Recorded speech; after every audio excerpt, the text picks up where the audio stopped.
आप सभी को मेरा राम राम नमस्कार। इस वीडियो में हम बात करने वाले हैं कि कैसे आप दिल्ली पुलिस कांस्टेबल 2023 की भर्ती की तैयारी कर सकते हैं। जैसा कि आप सभी को पता है कि इसकी एग्जामिनेशन डेट भी डिसाइड हो चुकी है। 14 नवंबर से आपका एग्जामिनेशन होना है और आज आपकी 11 सितंबर हो चुकी है, यानी मोटा मोटी यहाँ पे 60 दिन, लगभग 2 महीने आपके पास बचे हुए हैं अपनी तैयारी करने के लिए। तो इन्हीं 60 दिनों में आपको अपनी तैयारी करनी है बेहतर से बेहतर, जिससे कि इस बार आपका सिलेक्शन हो पाए। मैं इस वीडियो में आपको ये तो प्रॉमिस नहीं करूंगा कि इस स्ट्रेटजी को फॉलो करने के बाद 100% आपका एग्जामिनेशन निकल जाएगा, लेकिन मैं आपको ये जरूर प्रॉमिस कर सकता हूं कि अगर आपने इस स्ट्रेटजी को फॉलो किया तो आपका स्कोर काफी इंप्रूव हो जाएगा। तो आप वीडियो को लास्ट तक ध्यान से जरूर देखें। जो भी 8 10 12 मिनट की वीडियो रहने वाली है आपके लिए काफी यूजफुल रहेगी। तो वीडियो पसंद आए तो आप वीडियो को लाइक शेयर करके चैनल को सब्सक्राइब कर सकते हैं, ताकि फ्यूचर में भी आपको अपडेट मिलते रहे। अब डायरेक्टली पॉइंट पे आते हैं तो यहाँ पे सबसे पहला जो सवाल निकल के आता है वो बहुत सारे कैंडिडेट ये भी पूछते हैं कि सर अभी हम अपनी तैयारी शुरू करें, यानी कि इससे पहले हमने बिल्कुल भी तैयारी नहीं की और हम जीरो से तैयारी करना चाहते हैं, तो क्या 2 महीने में तैयारी होना पॉसिबल है, सिलेक्शन होना पॉसिबल है? तो देखो, पहली बात यह है कि नॉर्मली अगर हम देखें इसे तो भाई पॉसिबल नहीं है, क्योंकि रीजन आप सभी जानते हैं कि बहुत सिलेबस है, कितना आप कवर करोगे और आप सभी एसएससी का हाल जानते ही हो। लेकिन अगर कोई बंदा इसे ठान ले तो नामुमकिन जैसी कोई चीज नहीं होती कि भाई ये होगा ही नहीं। अगर आपने ये ठान ही लिया है कि चाहे जो भी हो जाए तो 2 महीने में भी आप नौकरी ले सकते हो, कोई बड़ी बात नहीं है।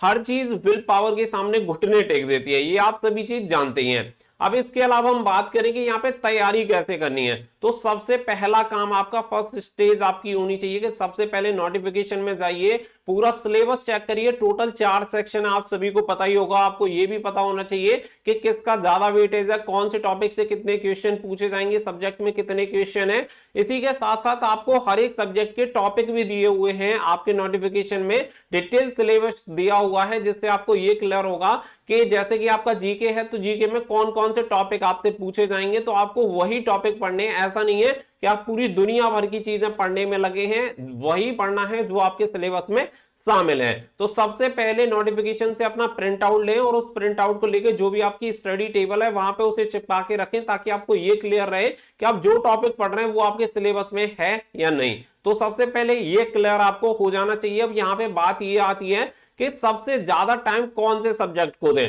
देखो, ऐसा है कि यहाँ पे ये भी चीज पूछी जाती है कि कितने घंटे पढ़ना चाहिए, कब पढ़ना चाहिए। कोई आपको सजेस्ट करेगा कि सुबह 3 बजे जगो, 4 बजे जगो, कोई फर्क नहीं पड़ता कि आप 3 बजे जग रहे हैं, 4 बजे जग रहे हैं या 10 बजे जग रहे हैं।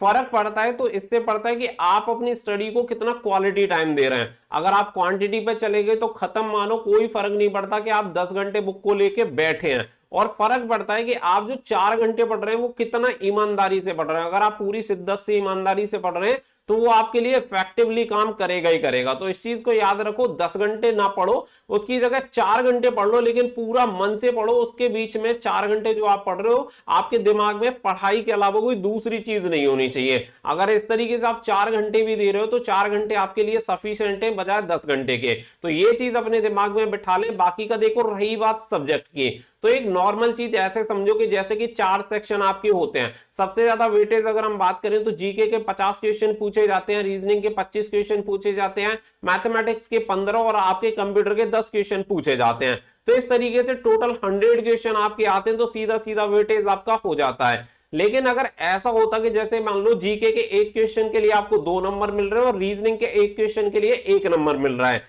तो इसमें क्या रहता कि भाई जीके सबसे ज्यादा मोस्ट इंपोर्टेंट है। लेकिन यहाँ पे जीके मोस्ट इंपोर्टेंट नहीं है, यहाँ पे हर एक क्वेश्चन इक्वली इंपोर्टेंट है, क्योंकि हर एक क्वेश्चन के लिए आपको समान नंबर मिलना है, 1 नंबर मिलना है। अब एक क्वेश्चन सही आप रीजनिंग में करोगे तब भी 1 नंबर मिलेगा, जीके में करोगे तब भी 1 नंबर मिलेगा, कंप्यूटर में मिलेगा तब भी 1 नंबर मिलेगा। यानी कि आपको हर एक क्वेश्चन को बराबर इंपोर्टेंस देनी है। रही बात सब्जेक्ट की, तो ऐसे समझिए कि जीके के 50 क्वेश्चन आने हैं, 100 में से 50 क्वेश्चन आ रहे हैं, यानी कि आपका वेटेज 50% है। तो सीधी सी बात है कि जो आपका टाइम टेबल है उसका 50% दे दो आप जीके को, वो आपके लिए ज्यादा बेस्ट है। और वो पर्सन टू पर्सन भी वेरी कर सकता है कि आपके सब्जेक्ट को कितनी नीड है स्टडी की। इससे ये भी पता चलता है, जैसे कि मान लो आपकी मैथ ही बहुत वीक है और जीके बहुत ज्यादा स्ट्रांग है, तो आप खुद से ये डिसाइड कर सकते हैं कि आपको मैथ को ज्यादा टाइम देना है या फिर जीके को टाइम देना है। नॉर्मली अगर हम इस टाइम को देखें तो सीधी सी बात है, जैसे आप 4 घंटे पढ़ रहे हैं तो 4 घंटे में से 50% टाइम यानी 2 घंटे आपका जीके को दे देंगे,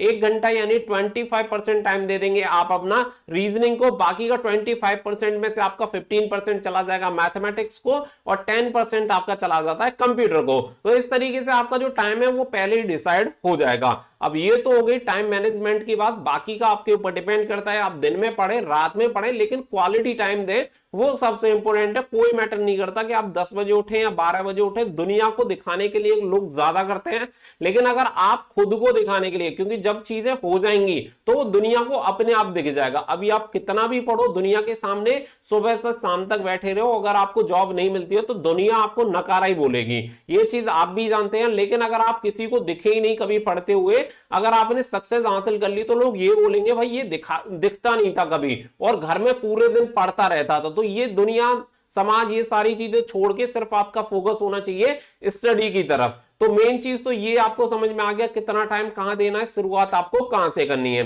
अब बात आती है कि यहाँ पे अपने स्कोर को इंप्रूव कैसे करेंगे, क्या हम कर सकते हैं। सबसे पहला जो स्टेप होना चाहिए वो आपका होना चाहिए पीवाईक्यू यानी प्रीवियस ईयर क्वेश्चन। सबसे मेन चीज आप सभी को पता है कि पहले भी टीसीएस एग्जामिनेशन करवा रही थी और इस बार भी आपका टीसीएस एग्जामिनेशन कंडक्ट करवा रही है, तो कहीं ना कहीं थोड़ी बहुत सिमिलरिटीज तो रहेंगी एग्जामिनेशन में, चाहे कुछ भी हो जाए। एग्जामिनेशन का जो लेवल होगा वो थोड़ा कंपटीशन के हिसाब से अप हो सकता है, लेकिन चीजें कहीं ना कहीं मैच करेंगी।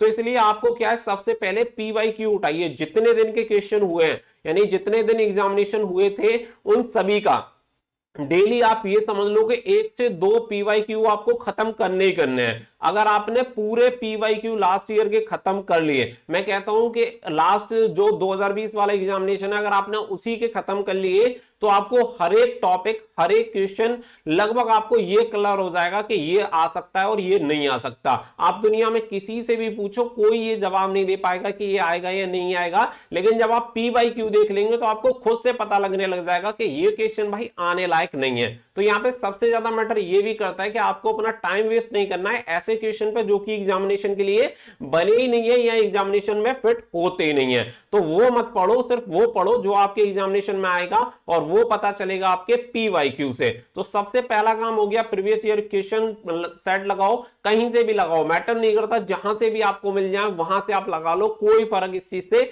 नहीं पड़ेगा।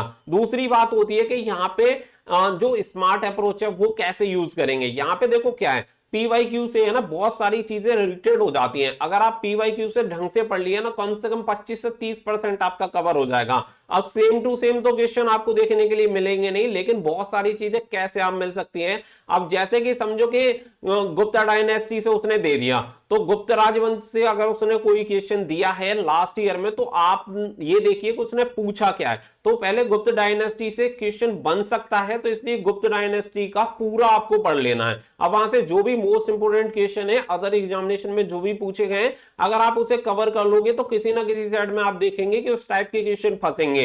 अब वो रही लक वाली बात कि वो आपके साइड में आता या नहीं आता, लेकिन आप जब आप इसी तरीके से सभी पीवाईक्यू को कंप्लीट कर लेंगे तो डेफिनेटली आपके जो टेस्ट होगा जो आपका सेट होगा उसमें भी आपके क्वेश्चन इसी तरीके से फंस जाएंगे। तो सबसे मेन चीज है कि जो आप पीवाईक्यू लगा रहे हैं उसके साथ साथ जो क्वेश्चन आप लगा रहे हैं उससे रिलेटेड फैक्ट जो है वो आपको पढ़ने हैं, क्योंकि सेम पेपर नहीं छपेगा, आपको उससे आइडिया लेना है क्वेश्चन का लेवल का क्या होता है, कहां से पूछता है और उससे रिलेटेड जो भी पॉइंट बन सकते हैं वो सभी पॉइंट आपको क्लियर कर लेने हैं। इससे बहुत ही बेनिफिट आपको मिलेगा और जब आप मॉडल टेस्ट लगाएंगे या मॉक टेस्ट लगाएंगे तो आपको बहुत ही बेनिफिट मिलेगा और आप खुद देखेंगे कि आपका जो स्कोर है वो लगातार इंप्रूव हो रहा होगा।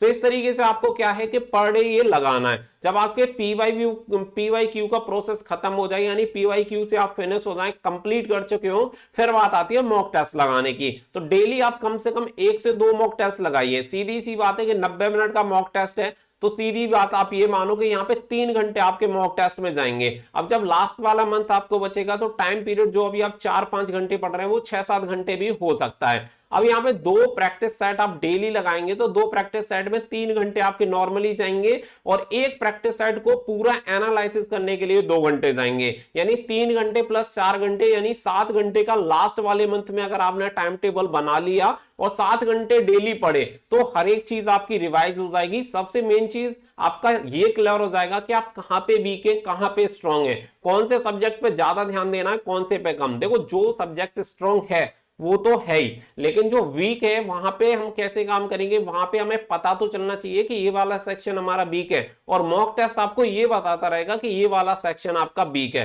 तो इस तरीके से आप अपनी तैयारी रखो, अपनी स्ट्रेटजी प्लान करो कि भाई मुझे इस तरीके से पढ़ना है। बाकी का बहुत सारे लोग क्या है बुक वगैरह का पूछते रहते हैं। देखो बुक अपने आप में सभी बेस्ट होती है, कोई दिक्कत नहीं है। बात होती है कोई भी बुक जो भी आप पढ़ रहे हैं उसमें कम से कम एरर होने चाहिए ताकि जो भी आप पढ़ रहे हैं वो सही हो। ऐसा ना हो आपने कुछ गलत पढ़ लिया हो, उस एग्जाम में आप गलत लगा के आ जाओ, वहां पे सबसे ज्यादा नुकसान होता है। अगर आपको जीके की बुक चाहिए तो जीके की बुक मैं आपको एक पर्सनली सजेस्ट कर सकता हूं, आपको ये बुक मिल जाएगी। इस बुक का नाम है पूजा पब्लिकेशन के नाम से सामान्य ज्ञान की बुक मिल जाती है। सबसे मेन चीज क्या है कि ये खाली ऐसा नहीं है कि ये कांस्टेबल के लिए तैयार की गई बुक हो, ये आपको लोअर क्लास से लेकर अपर क्लास तक के एग्जामिनेशन के लिए यूज हो जाएगी। और सबसे मेन बात है कि पूरी थ्योरी आपको दी हुई है। भाई मोटी बुक आपको दिख रही होगी क्योंकि पूरी चीजें हर एक सब्जेक्ट आपका कवर इस बुक में होता है, तो आपको काफी हेल्प इस बुक से मिल जाएगी। तो आप इस बुक को परचेस कर सकते हैं, तो हर एक सब्जेक्ट लगभग आपको इसमें देखने के लिए मिल जाता है, तो काफी हेल्प आपको इस बुक से मिल जाएगी। लिंक वीडियो को डिस्क्रिप्शन में दे दिया है, पर्सनली सजेस्ट कर रहा हूं, अगर आपको चाहिए तो आप जाके